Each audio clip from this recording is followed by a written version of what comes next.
the more you look at failure as nothing more than feedback about how you can grow and how you can improve and have even more fun and more joy along the way, the less concerned you are with its level of success.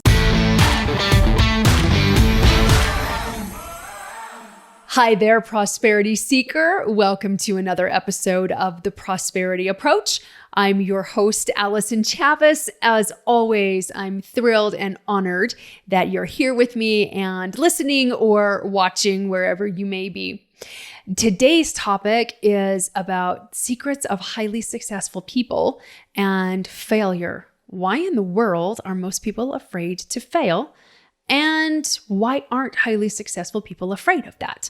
And if you want to see what we're up to, what we're all about, go on over to allysonchavez.com. You can see more of my story, my journey, but more important than that, we've got lots of free resources over there for you to help you get into your empowered feminine, to lead from that, to know when you're in your feminine and masculine.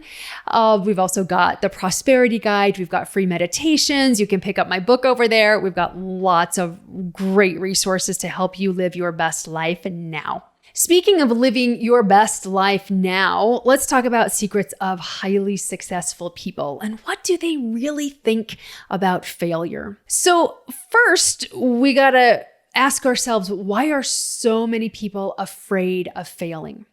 And what makes highly successful people actually embrace the idea of failure?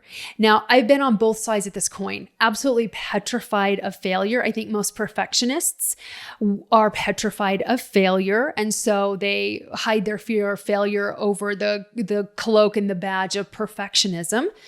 But for whatever reason, whether you're a perfectionist, whether you're a procrastinator, whatever that is, if you have a fear of failure, it's worth asking yourself, what about failure makes you scared?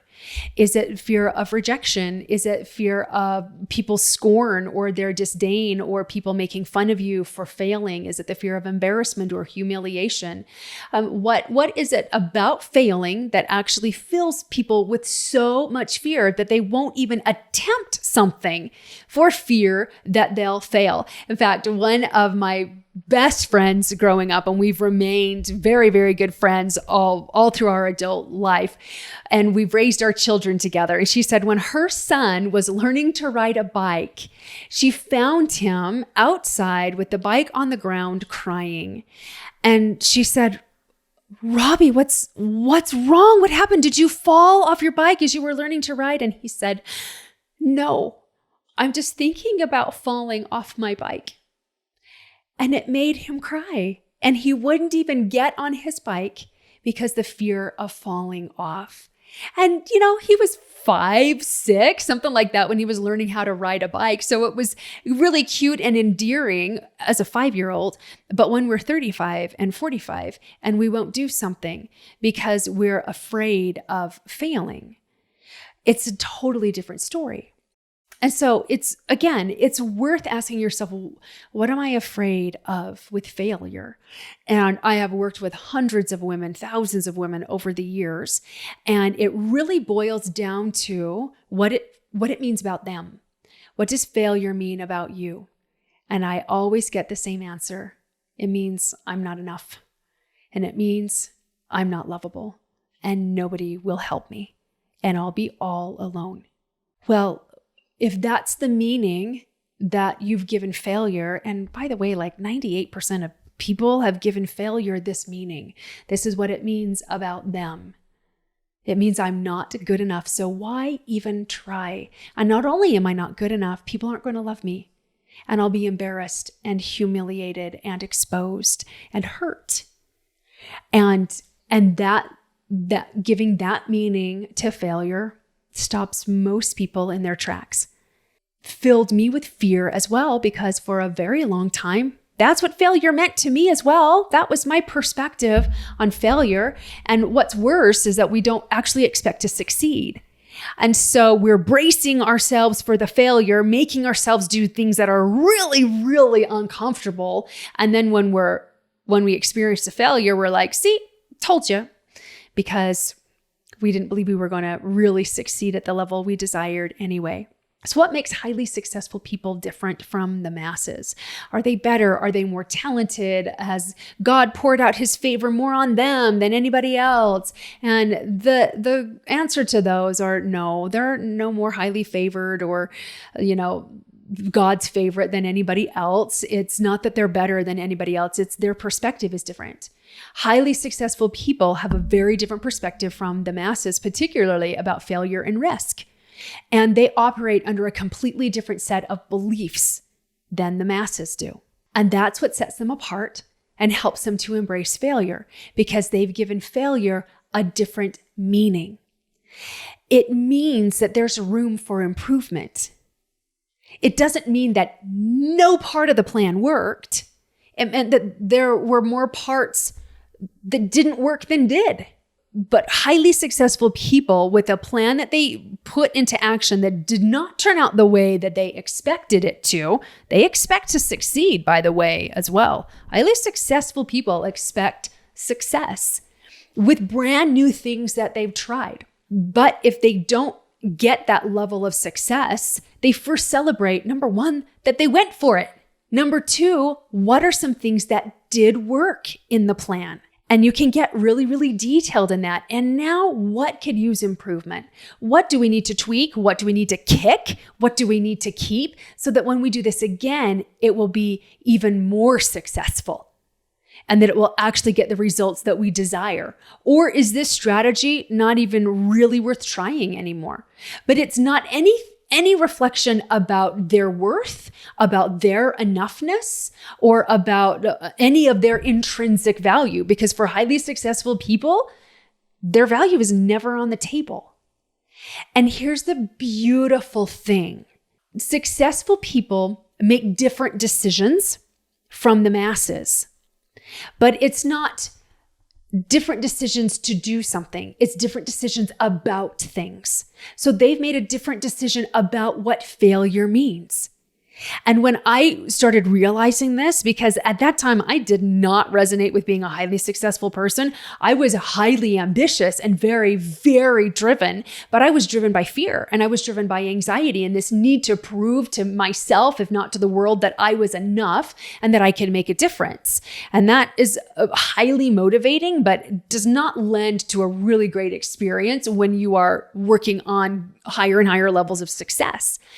And so when I learned this and I started applying it, it was amazing.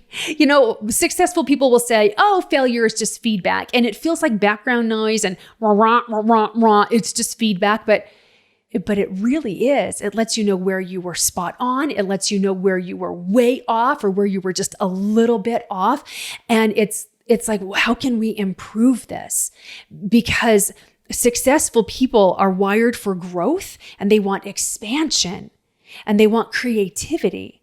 And so when you choose into that continually, and let's try this, let's just see how it all works out. Let's see how it all unfolds. And the more you look at failure as nothing more than feedback about how you can grow and how you can improve and have even more fun and more joy along the way, the less concerned you are with its level of success, quite honestly, and like you're not on the table, like your value and your enoughness is not on the table. And so that's why successful people will take bigger and bigger risks because of the way that they've decided life works for them. And that's how powerful you are. You get to make that decision as well, that failure is just feedback. And one of the things that helped me get out of the do or die and everything is writing on this strategy and this must work, we take ourselves really, really seriously, first of all. So stop taking yourself so darn seriously. But I also decided to use things as an experiment. If you're in business, marketing is nothing more than an experiment. Any business strategy you use is nothing more than an experiment. And so rather than like all of our future success is riding on this, let go of that pressure. Stop putting yourself under any kind of pressure like that and just let's see what happens. I don't know. I've never tried it before. Let's see. Let's see how it unfolds. And even if it doesn't work, you never start at square one. You're never back to square one because now you have knowledge that's born of experience, which is actually called wisdom. So if you might feel like you were set back a little bit, but really you're never back to square one because you know too much.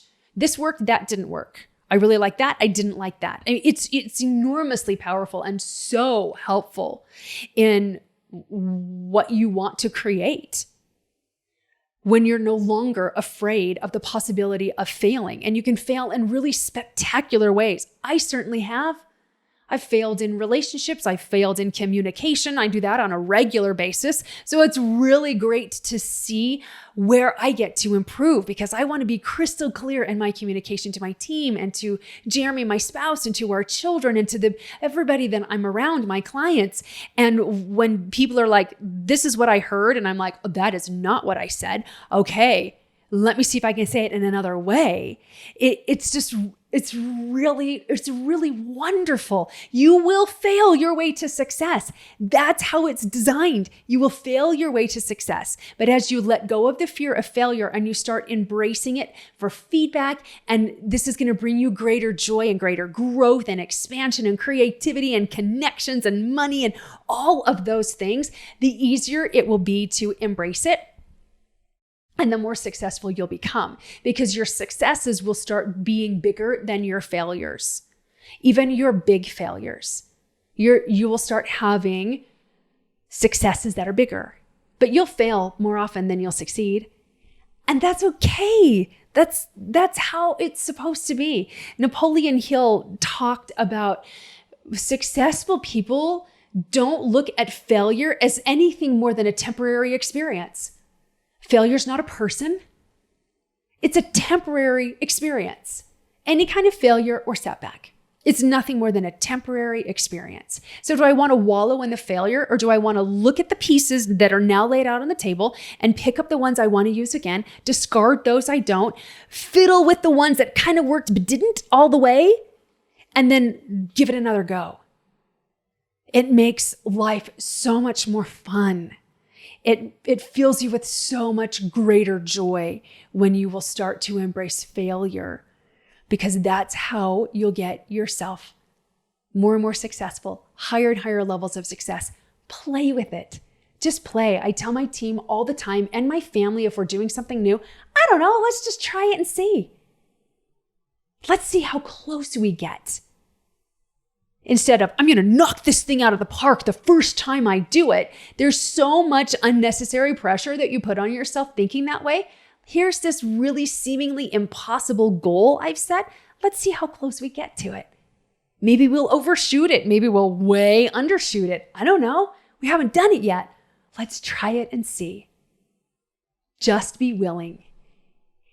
Successful people say, yes, I'm willing, when the opportunity to grow presents itself, which it will every single day.